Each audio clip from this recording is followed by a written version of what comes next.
The Berenstain Bears Get Stage Fright by Stan and Jan Berenstain.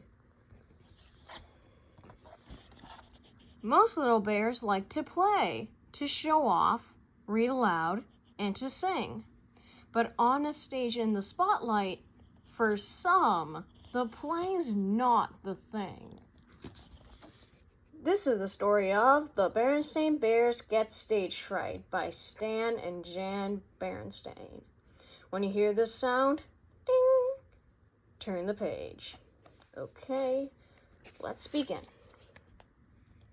On the way to school one day, Sister Bear, Brother Bear, and Cousin Freddie got to talking about an important subject, their teachers.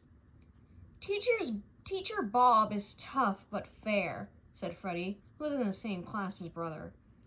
Brother agreed. How about your teacher? He asked Sister. Is she easy or hard? Teacher Jane isn't easy or hard, Sister said. She's good. Then the bell rang and the Cubs were ready for the school day. Ding!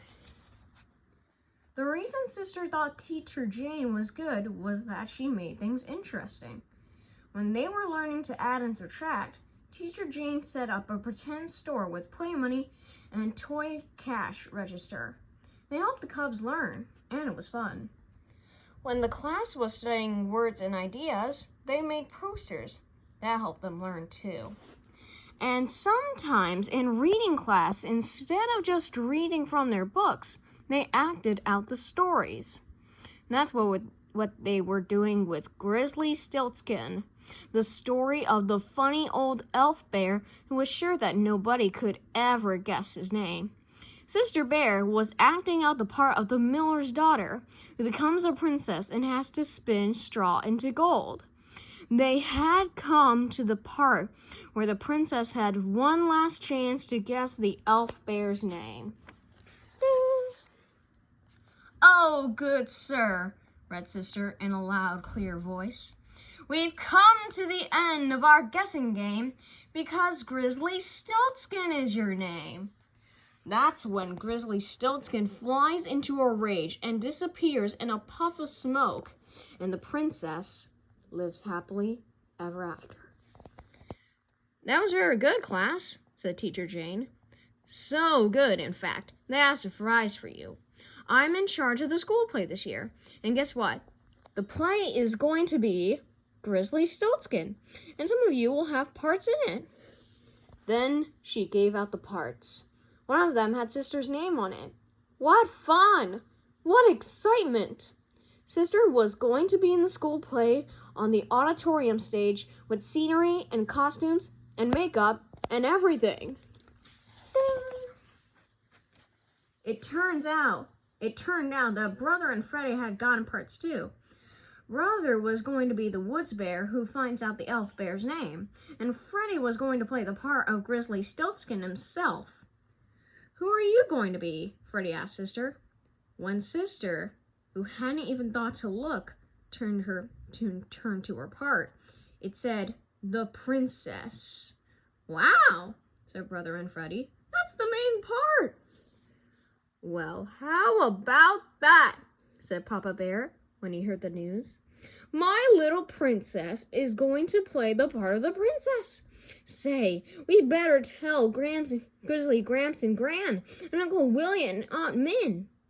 Calm yourself, dear, said Mama, taking Papa aside. Sister has a lot of work ahead, and she doesn't need a lot of fuss and excitement. Said Papa. You're absolutely right, my dear. Yeah, why all the fuss? Said Brother. It's just a dopey school play. I already know my part. Hear me, oh princess. I was deep in the forest, and this is what I heard. The princess's firstborn shall be mine. If she had guesses 9 times 9, she could not win this guessing game, 'cause Grizzly Stiltskin is my name. See, he said, nothing to it. But Sister wasn't so sure. She was beginning to feel a little nervous about the whole thing. The next day, when Teacher Jane asked Sister to take a message to the office, Sister decided to take a shortcut through the auditorium. She had been in the auditorium many times, of course, but she had never been on the stage. She climbed the steps and looked out over the rows of seats. It looked enormous.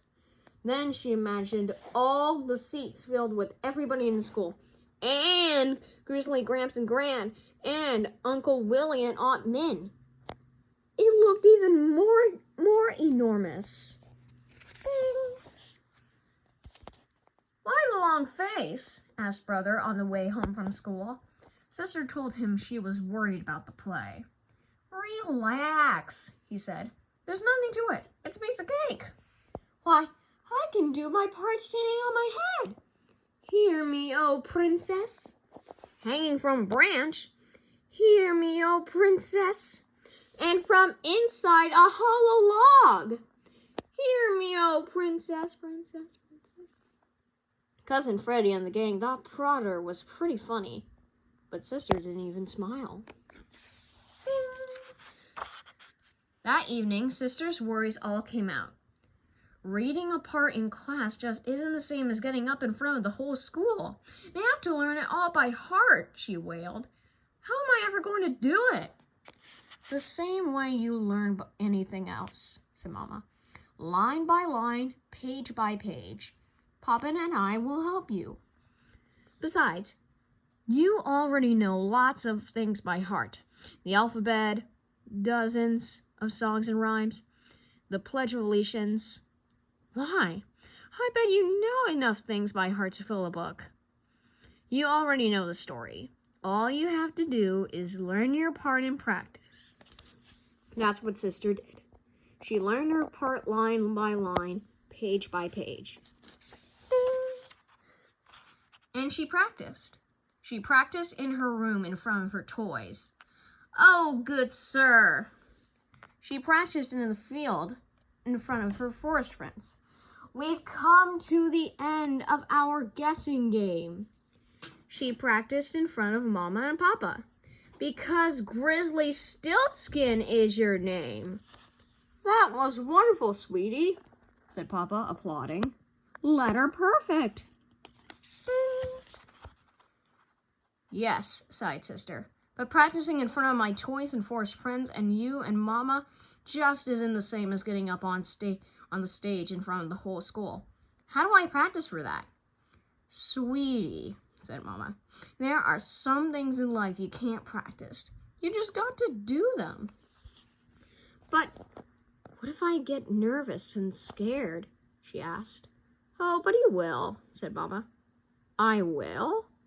said Mama. "Everybody gets nervous when they have to perform in front of an audience, even famous opera singers and star athletes.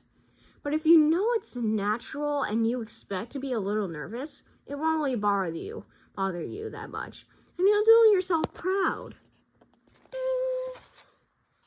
"And besides," she added, "you'll be having a big rehearsal in the auditorium. That'll help. Now, where's that brother of yours? I got to finish his costume. I do wish he'd take his thing a little more seriously." "Don't worry about him, Mama," said Sister.